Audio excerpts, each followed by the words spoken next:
बुमराह ने मैच हरा दिया, सिराज ढंग से डिफेंस करा होता और थोड़ा सा ध्यान दिया होता डिफेंस करने में, बॉल को ध्यान से देखा होता तो बॉल को पीछे कर सकता था। भाई इस तरीके के क्वेश्चंस कोई नहीं कर रहा, केवल क्रिएटर्स इस तरीके की चीजों को उठाकर सामने ला रहे हैं बेवजह का लाइक व्यूज एंगेजमेंट के लिए, कंट्रोवर्सी बेवजह क्रिएट कर रहे हैं। भाई एज अ बैट्समैन जड्डू ने वो सब कुछ किया जो एक इंडियन क्रिकेटर को वहां पर होने पर करना चाहिए। दूसरी बात, 4 घंटे उस विकेट पर ग्राइंड किया बुमराह ने और सिराज ने, इससे ज्यादा एज अ बॉलर क्या चाहिए?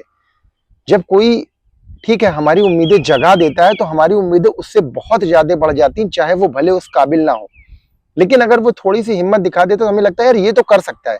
तो भाई वो कर सकता है, वो करके ही आपको दे देगा ये जरूरी नहीं, क्योंकि जब आपका टॉप ऑर्डर रन नहीं करता तो लोअर ऑर्डर कभी कभार ये होता है कि बॉल सॉफ्ट हो जाती है, विकेट स्लाइटली इजियर हो जाता है, तो बैटिंग हो जाती है।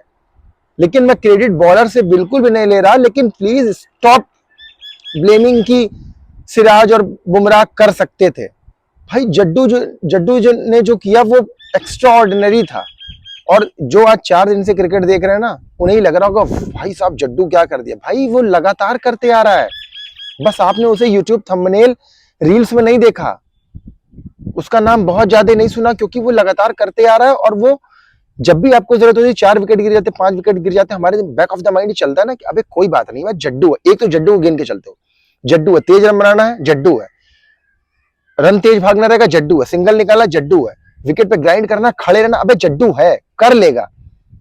ये भाई उसने दिन प्रतिदिन करके दिखाया है, ये उसने कमाया है। और अब बहुत रीजन अगर आप एक एक टुकड़ों में देखना चाहेंगे, you will find many reasons right from the start, कि जब पंत वो रन आउट हो गया, क्या वो पंत का डिसीजन था या केएल का डिसीजन था? क्योंकि मेरी तरफ से देखा जाए तो वो डेंजर जोन जो है वो केएल राहुल का था, लेकिन वो बेन स्टोक्स के दिमाग में पता नहीं क्या चल रहा था कि उसने पंत की तरफ थ्रो कर दिया। तो आपको लगेगा कि पंत, हाँ मुझे भी लगता है कि पंत का वहां पर रन आउट होना, क्योंकि 240 ऑड रन से और 3 विकेट गिरे थे, फिर 387 पर हम ऑल आउट हो जाते हैं। We could have taken a lead of 70 odd run कम से कम, लेकिन नहीं ले पाए, वो भी एक रीजन हो सकता है। एक रीजन ये भी हो सकता है कि कीपिंग से पीछे से 22 से हमने इतने रन दिए जो 24 रन से हारने का हमारा एक रीजन हो सकता है। हो सकता है कि यशस्वी जायसवाल को हमने जो देखा कि जिस तरीके वो शॉट खेला वहां पर खेलने की जरूरत नहीं थी, वो भी वन ऑफ द रीजन हो सकता है। हमने ये चीज देखा कि करुण नायर जिस बॉल को लीव कर रहा था उसमें वो कॉन्फिडेंस ही नहीं दिखा, हमें लग सकता है ऐसा भी। और ओवरऑल देखना चाहेंगे तो हम बहुत से रीजन फाइंड आउट कर सकते हैं, लेकिन end of the day we must have to see कि भाई तीनों टेस्ट मैच 5 दिन तक चले हैं और लगभग अंत तक गए हैं। ये चीजें दिखाता है कि टेस्ट क्रिकेट क्यों जिंदा है, क्यों टेस्ट क्रिकेट अंत तक आपको ये भरोसा दिलाता है कि आपका दिन आज खराब हो सकता है, कल खराब हो सकता है, लेकिन आने वाले दिन आप अच्छे कर सकते हो तो आप मैचेस जीत सकते हो। I am not saying that कि इंडिया ने गलती नहीं की, गलती की है और सीखेंगे भी। यार बुरा तो बुमराह के लिए लगता है कि पहले टेस्ट मैच में 5 विकेट लिए, पहले इनिंग्स में, यहाँ 5 विकेट लिए, इंडिया हार गई ना। तो अब ये नहीं कह सकते कि बुमराह ने परफॉर्म नहीं किया, बुमराह जो मैच खेला उसमें उसने परफॉर्म भी किया, फिर भी टीम इंडिया हार गई ना।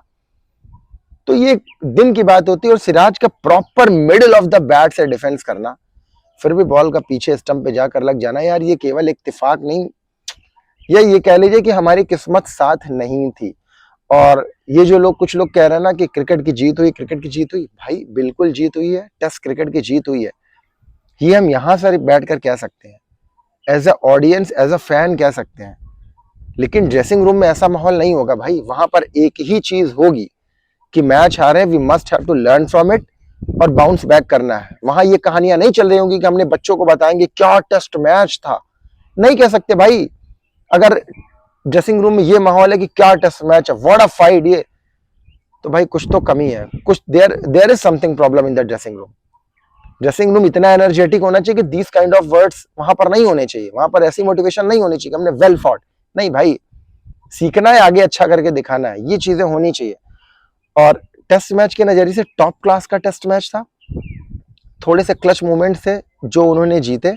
बेन स्टोक 9.3 ओवर बंदा एक स्पेल में डाला है, ये दिखाता है कि captain leading from the front क्या चीज होती है। भाई वो भी पूरी तरह से एकदम से फटीग फील करने लगे थे, उनकी भी एनर्जी बची नहीं थी। ये चीज दिखाता है कि test cricket needs mental toughness जो आप में होनी चाहिए 5 दिन तक खेलने के लिए, क्योंकि 4 घंटे का खेल नहीं है भाई। एक दिन में 90 ओवर होते हैं, 450 ओवर तो एक तरीके से बोल, अगर पूरा हो तो 450 ओवर फेंके फेंके जाने के लिए आपको तैयार रहना होगा, फील्ड पर बैटिंग करने के लिए, बॉलिंग करने के लिए। तो उस लिहाज से ये टॉप क्लास का था। हम छोटी छोटी चीजों पर वर्क कर सकते हैं कि अगर हमारे पास टारगेट है तो उस मेंटालिटी से खेलें, हमारे पास टारगेट नहीं तो मेंटालिटी, हमारे पास प्लान्स क्या है। ओवर टेम्प्ट ना हो किसी भी चीज में कि नहीं एग्रेसिव खेलना है या बहुत ही डिफेंसिव ही खेलना है। जहां मौके मिले वहां रन्स बनाए, और थोड़ी सी अकाउंटेबिलिटी प्लेयर्स में अगर आ जाए ना, चीजें बहुत ही बेहतर हो जाएंगी। तो stop blaming the individual, stop pointing out the individuals, क्योंकि भाई ये टीम गेम है। एक खराब करेगा तो अगला अगर अच्छा कर देगा तो चीजें सही हो जाएगी, जो कि हमने कल देखी। उम्मीद करता हूं कि ओल्ड ट्रैफर्ड में, मैनचेस्टर में हम बाउंस बैक करेंगे, और करना चाहिए भी हमें। फिर मिलते हैं आगे।